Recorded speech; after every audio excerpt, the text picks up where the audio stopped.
PCOD polycystic ovarian disease কেন হয়? এটা মেয়েদের ক্ষেত্রে দেখা যায়, যাদের টিনেজারদেরও হয়, মিডল এজেও হয় এবং বয়সকালেও হয়। যদি আপনার এটা হয়ে থাকে, আপনি জানবেন কি করে? পিরিয়ড অনিয়মিত হবে বা অনিয়ন্ত্রিত হবে। অনিয়মিত বলতে কি, যখন হওয়া দরকার সেই ডেটে না হয়ে আগানো বা পেছানো হতে পারে। প্রথমে একদিন দুদিন, তারপরে 7 দিন, অনেক সময় 15 দিন, আবার মাঝে মাঝে মিসও যেতে পারে। আবার এমনভাবে হবে যে প্রথম দিন হলো না, 2 দিন 3 দিন একদমই হলো না, দেখা দিয়ে 3 দিন 4 দিনের পর থেকে অস্বাভাবিক হবে এবং সেটা যেন 5-7 দিন হবে। আবার একটু বেশি ঘোরাঘুরি বা চাপের কাজ করলে আরও যেন বেশি হয়। এটা কিন্তু একটা কমন জিনিস, অধিকাংশ মেয়েদের ক্ষেত্রে হয়। খুব কম মেয়েদের পিসিওডি নেই, এটা ধরা হয় এখনকার যুগে। 90% মেয়েরা পিসিওডিতে ভোগে। এর ফলে একটা পেটের যন্ত্রণা থাকে, দ্যাট মিন্স মাসিকের সময় যে যন্ত্রণা, ডিসমেনোরিয়া বলি। আবার দেখা যায় পিরিয়ড হবার 10-12 দিন পর থেকে টিপ টিপ করে যে দিকে আপনার সিস্ট আছে সেই দিকে যন্ত্রণা থেকে যায় টিল যতক্ষণ আপনার পিরিয়ড হচ্ছে। আবার অনেক সময় দেখা যায় যে অস্বাভাবিক যন্ত্রণা হয় কিন্তু পিরিয়ড হচ্ছেই না।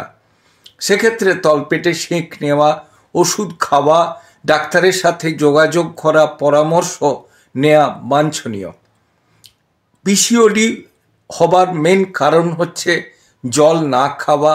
আপনি যদি জল খান এবং যদি পেচ্ছাপ চেপে রাখেন, পেচ্ছাপ যদি সময় মতো না যান, যদি আপনি হাইজিনিক লাইফ লিড না করেন, যদি আপনার ইনার দুবেলা না কাচা হয় এবং কনজুগাল লাইফ লিডের পরে যদি পরিষ্কার পরিচ্ছন্ন না হন এবং বাচ্চাদের ক্ষেত্রে স্নানের সময় যদি পরিষ্কার পরিচ্ছন্ন না থাকা হয়, এবং এটা ধরা পড়লে প্রথমে দেখা যায় যে ওভারিতে সিস্ট আছে, সেটা একটা বা দুটো দিকে।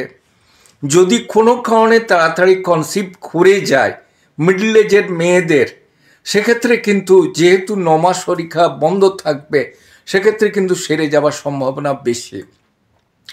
না হলে ওসিপি দেয়া হয়, ওরাল কন্ট্রাসেপটিভ পিল, সেটা মাসিকের 5 দিনের দিন থেকে খাওয়া হয়। 21টা খাওয়া শেষ হলে 5-7 দিন ওয়েট করে শরীর খারাপ হয়ে যায়। প্রথমে 3 মাস দেখা হয়, দেবার পর ইউএসজি আবার করা হয়। যদি কমতে থাকে তাহলে আরও 3 মাস কন্টিনিউ করা হয় এবং সেক্ষেত্রে যখন কমে যায়, যদি ম্যারিড কাপল হয় তাদের বাচ্চা নেবার অ্যাডভাইস দেওয়া হয়, জল বেশি খেতে বলা হয়, পরিষ্কার পরিচ্ছন্ন থাকতে বলা হয়, ইনার দুবেলা কাচতে বলা হয়। এক্ষেত্রে হোমিওপ্যাথি ওষুধ খুব ভালো কাজ করে। Arnica montana potency, calcarea carb potency, conium maculatum potency, berberis vulgaris potency. Mother টিনচারের ক্ষেত্রে বারবারিস ভালগারিস মাদার খুব ভালো কাজ করে।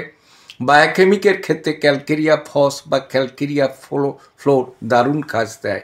তবে কখনোই কোনো ওষুধের নাম জেনে বা তার সম্বন্ধে বিবরণ পড়ে ব্যবহার না করে কোনো ডাক্তারবাবুর পরামর্শ মতো চললে ভালো কাজ পাবেন।